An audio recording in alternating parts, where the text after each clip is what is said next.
Dun sa September 21 rallies, may mga DDS dun na nakihalo. May mga sumubok mag-exploit, di ba? Meron pa nga mga grupo na nagpunta sa People Power Monument under the guise of condemning corruption o yung pakikiisa dito sa advocacy na ito, pero parte pala daw ng destabilization effort ng araw na yon para pabagsakin si Marcos. Kumbaga nakikisakay dito sa lehitimong sentimiento ng milyong-milyong Pilipino na ayaw nila nanakawan. So ano po ba mga advice ninyo dito sa mga Pilipino, yung mga kababayan natin, at sa movement ninyo, no? Ano ba yung mga pwedeng gawin para hindi kayo ma-infiltrate? Yung mga politiko nakikisakay, di ba? Yung bigla naging anti-corruption, miski history nila, magnanakaw din naman. Unang-una, sabihin ko na rin, Christian, na yung ating movement, wala tayong, kumbaga, very inclusive tayo. Hindi tayo exclusive. Meaning, tama ka, may mga DEDS, may mga pula, puti, green, yellow, beige, lahat ng kulay, pagsama-sama natin.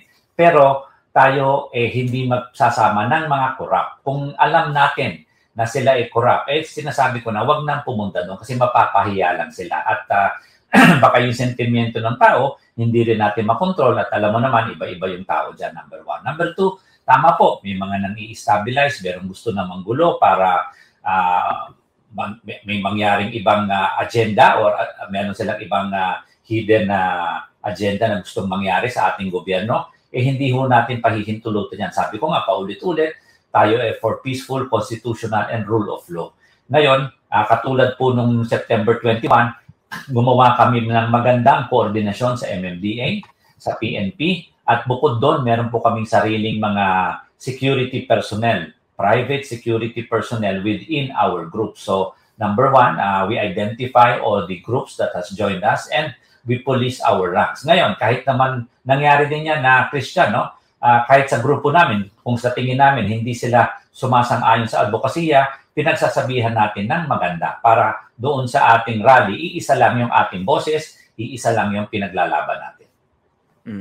Ano pa natingin nyo rito sa bilang panghuli, dito sa suggestion ng isang senador na mag-resign daw yung mga House members, Senator, Vice President, tsaka Presidente at mag-snap election? Una-una, sasabihin ko sa kanya, kaya sabihin na natin, yung best friend ng best friend mo ata ito, Christian, si Senator Alan. Oo, yung sobrang niyan. Sobrang tino, walang kaplastikan sa katawan niya. Walang hypocrisy yan. Oo, tsaka ang kinis ng mukha niyan, hindi matigas. manipis. At tsaka manipis. Sobrang religyoso. Anyway, ang una kong sasabihin diyan, sa ating konstitusyon, kahit paikot-ikutin mo, walang snap election, Christian. Hindi pwede yan. So, sa akin, unconstitutional yan. Kahit sabihin pa niya na, maglagay tayo ng batas, walang tatakbo. Malinaw rin yung ating konstitusyon, Christian. Yung requirements to run or tawag dito, kung sinong pwedeng tumakbo on a national and local level, napakalinaw to. At napakaliit lang ng requirements for you to be able to run. Now, to add that, then you need a constitutional amendment. Number three, itong minumungkahi niya, extra-constitutional. It's not within our laws, not within our constitution. Kaya sabi ko, hindi tama. Pero, since nauna na siya, di pakita niya na machong lalaki siya, tunay siya, hindi siya urong-sulong na tao, mauna siyang mag-resign. Sabi ko nga, total, wala naman siyang pakinabang, di mauna na siyang mag-resign. Pakita niya, maging good example siya sa kanyang suggestion. Nako. Makinig kaya yon. Sabi niya, pero siyang, sinagot niya yan, no? Sabi, hindi naman daw suicide ang hinahanap niya. Basta may commitment na sabay-sabay na magre-resign. Ewan ko ba dyan sa... hindi ko alam kung paano mo magagawa yan. Kunyari, paano kung mag-commit yung kalahati ng senador, yung kalahati, hindi. Di paano yan? Paano kung mag-commit yung presidente, yung vice-presidente, hindi. Paano yan?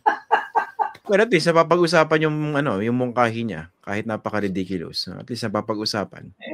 Sayang naman, alam mo, kasama ko yung abogado, kabaro ko yan. Sayang naman, alam mo, kung ang nagbigay ng suhestyon na yan, yung hindi marurunong, maintindihan pa natin. Pero since dapat nakakaalam siya, nakakalungkot na sa kanya pa nanggaling. So November 30 yung culmination nito, no? Pero I suppose hindi matatapos sa November 30 yan, di ba?